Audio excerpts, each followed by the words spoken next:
Yes, viewers all over the world. For some of you that are seeing me for the first time, more boy if Eze-Ana Ugochi to Breno or if them, or before Makajuko. I'm more using to Ajan Ugochi to Modern Temple, and in a bar for bar family, no cause all more the teacher. Abukas more using to Ajan or than a restoration evangelical mission, but only ambassador than an evil. So you can call me a priest or than an evangelist. I will answer. My mission is to help people live better life. No bachita, no government case. You show why do all you need to know about that. Yes. I want to take a while again. Now that is inevitable. Now money in a colossal. But he had him back. But now when you passed on, did you really touch lives? The purpose why we are created, did you achieve it? Now question boom. No ọbụla ga-anwụrịrị anwụ maka na mmadụ bụ ebin nwere mbido anyị ga-enwe njedebe. Yes, we are created and our purpose here on earth is for a while. We were permitted to be here on earth to mature so that we will be able to become conscious of our existence, become better human beings, so that we will be able to go to the land of the spirits and join the worthy ancestorhood. When we can contribute to our quota towards furthering creation. For before we go on, now in the month of August. Yes, our monthly ritual for the month of August is still ongoing. You can join us anywhere you are all over the world. We started this group rituals here category 3 years now. We have massive testimonies. But as you all know, we don't share testimonies on social media more than unnecessary. I'm only to issue an idea. He gave me a chat and WhatsApp. Forward your 3 prayer requests. I get even altar. Now, I go for the could be police again on one.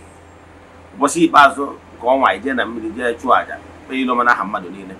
Bagotana champo, chuaja to entities of powers. Keuke, the wise and Damus, Nahamad. Yes. This should be go in the temple, chuaja, go for could be police in difference of the temple, children of the temple, members of the Restoration Evangelical Mission, and the consecrated group. Yeah. So, I'm already interested. Yeah, chatting on WhatsApp, your WhatsApp number. But before, second announcement. I'm only a child of the temple. Eze-Ana. Now, annual festival. Okay, this year was September 16. Eze-Ana, this year festival. Now, as usual, with Eze-Ana. Because of this year festival is very unique. It was a special festival because this year festival may include the foundation laying for place of worship of Chukwuoke Premi Henine. So a special festival.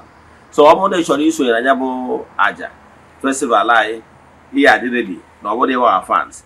Manobu compulsory and the children of the temple. Eze-Ana. Never no. I'm going to name week physical.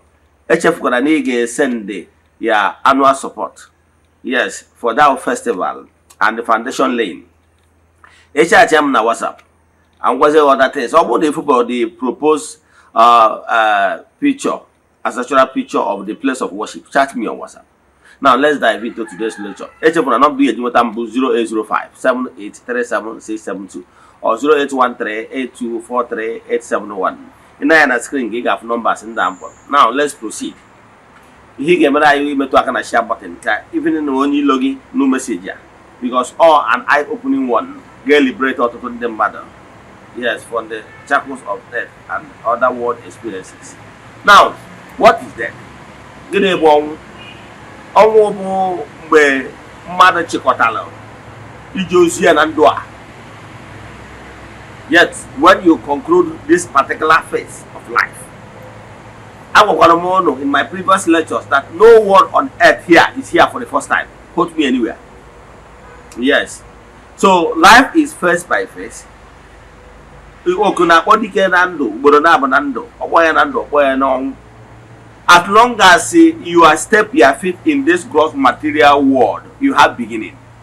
And only beginning within Jedebe. Be you, even if you are a mystic, even if you are an entity of power, even if you are from any realm, even if you are not human, for the fact, even if you are a higher entity, As long as you accepted to be here on earth in this gross material, you have beginning. Because once you step your feet here in the gross material, it will go be. And you have not be done in general. Even for them, I want to say that chick have to like my fellow friends, Christians, can say that Jesus have to go. I'm not here now. Come on, here, natural also we are on your Amon, wouldn't be do. But some don't know why we're going to be do. I think in general. That is natural laws. Also, you have an angel can send this gross material for a purpose, body way Messiah. I want to get in with many messiahs now, Budi teacher. In what video, I think in general. So that is inevitable. And I also. You know that? Ọ bụrụ igwegwara ka ụfọdụ ndị mmadụ dị ihe ndị nwere ike isi gị na ọka gwọrọ ọgwụ ka ị wee nọkarịa ihe gị na chi kwuru ọ bụrụ eziokwu. Ihe ndị gwọrọ ajọ ọgwụ ihe ọjọọ ọgwụ nwere ike ime gị bụ ndị ọ na-abụ when the time for them to pass on reach. Ifu na onye ahụ nwere ike ịda n'ọya ọ nwere ike ọ na-elezi ele mana ọ ka dị ndụ. Ihe bụ ihe ọgwụ na-elongate the time, but in the spiritual realm ọ pass go on. Nchọrị. Yes, someone didn't ike because of ajọ ọgwụ ha gwọrọ. They elongate a little. But in the spiritual realm, their core spirit is already gone. You have less of another day because all through mystery teaching, you have for matured minds. Now, what here to what about death? So what you hope no you na game basaria. You hear them on earth the bow. Can you hear gini you wagi baby? Kere ụdị ọnwa ị ga-anwụ na-ayọzi ụmụ mmụọ ka ị nwee a peaceful passage, peaceful person, ka ị ghara ịnwụ ọnwụ gịrịma ọnwụ akwadoghị akwado. Most important thing bụ ị ga-ajụ onwe gị bụ on earth bụ did you actually touch lives? Many have gone. Ọtụtụ ndị mmadụ ụfọdụ ndị ezi o let me tell you one thing about that. Deliver us from evil, all evil. Do you know that some people have passed on because of negligence of another person? Do you know? Do you know that no one, the spirit of death is looking for them? But because of wrong positioning of an innocent person, then because of wrong positioning, you will be affected. Ọnwụ bịara onye ọzọ enwe ọnwụ onye ọzọ. Ebere anyị bụ ka Chineke ghara ikwe ka anyị nwụọ ọnwụ dịrị onye ọzọ.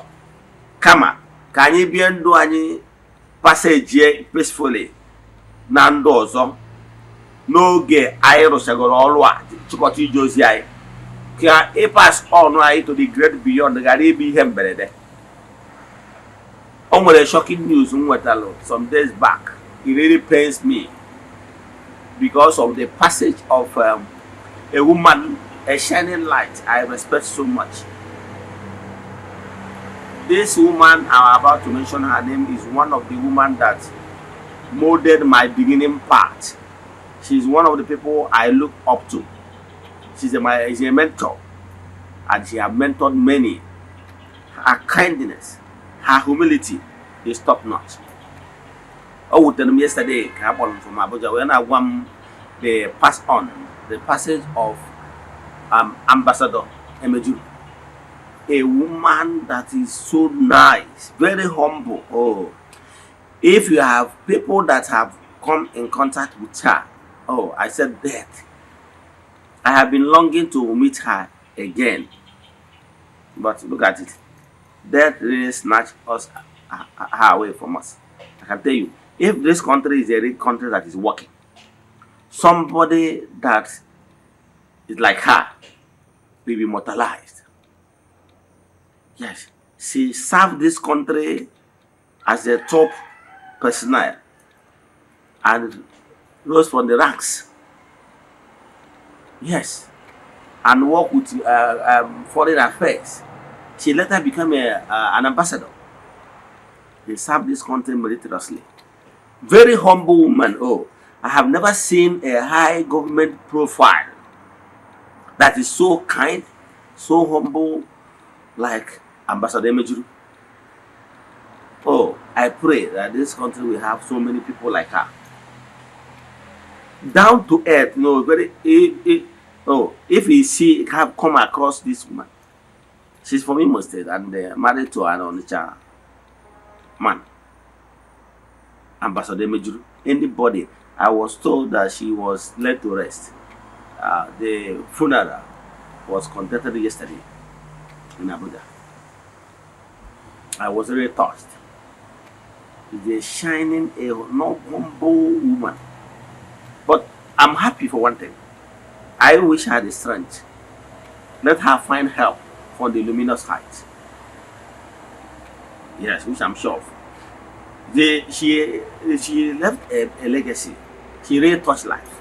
So what we ask yourself when you pass on, what will the people say about your life? Will you be able to touch lives now you are living positively to the extent that you will leave a vacuum that will be very difficult for you to feel? This woman, we are talking about the passing on of Ambassador Mejuru, a woman that is so honest and will always ask you to have similar lifestyle. So what I'm saying, you that is hearing this message today, that is inevitable. And remember, our purpose on earth, one of the topic of this particular book is why man was created. When the book comes out, it's because of some finance. They say that's limited finance. That's why we have not published it. As we speak now, is with the printing press. Now, but very soon it will look out. This message, the topic of that particular book is why man was created. Now, there's a reason why you are here. You are not here for a jamboree party. You are here on earth for a reason. And I have told you in my previous lectures that why, in the origin of man was like a spirit jam in the spiritual realm, unconscious of his existence. And Chukwu in his infinite mercy thought it wise to allow man to come down to this gross material, far away from the throne of grace, the cooler region, for man to be conscious of his existence, and for man to live a good life, worthy of emulation, and become perfect, become better human being. So that because here if you want me to use that word, Eze-Ana simple means the word of the spirit, where things flow, where love flows, everything is as it should be. That is Eze-Ana. Eze simple means where everything is fall in place, harmony and everything. So yeah, that is the purpose we are here. And once you become that mature to that level, you become a worthy ancestor. And we do celebrate our ancestors in Igbo spirituality. So what am I saying? Now you are living. Make sure you touch lives. Make sure you live worthy life of emulation.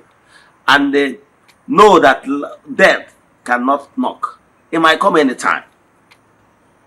If you ask me, if Hadibi I have the powers to elongate her life, I would have dream and pray for Emejuru to live to the great old age, because she's a very good woman that if you come across her, you must be your life will change. Her humble advice and humble nature and everything, kindness. No, I have not seen a high government profile with such humility. Let me stop here. So, as you're hearing this message, the clarion call for you to wake up from your slumber. Begin to know that death is inevitable and it will come anytime. The thing is that, how will death meet you? Will death meet you as a matured person, prepared and have touched lives and fulfill your earthly existence? Answer this question. There's a why this message fell today. And I know it's meant for so many people. Check the life you're living. Are you contributing positively to make this world a better place? Let me stop here. If you have any question in today's lecture or you want us to do deep consultation for you, chat me on WhatsApp 0805 7837672 or 0813 8243 871. Prayer. Ekwem na Chineke. Ekwem na ọ dị ihe siri m ike. nke Chineke na-apụghị izi m ụzọ m ga-esi lụgbuo ya n'ihi na ọ mazuru ihe niile. Obi m siri ike na Chineke emeworo m ya. Ya gazie. May the blessing of Chukwu pụrụ ime ihe niile be with you all. May you be favored. May you be protected. May you be blessed now and forevermore. Ya gazie. Kemesịa.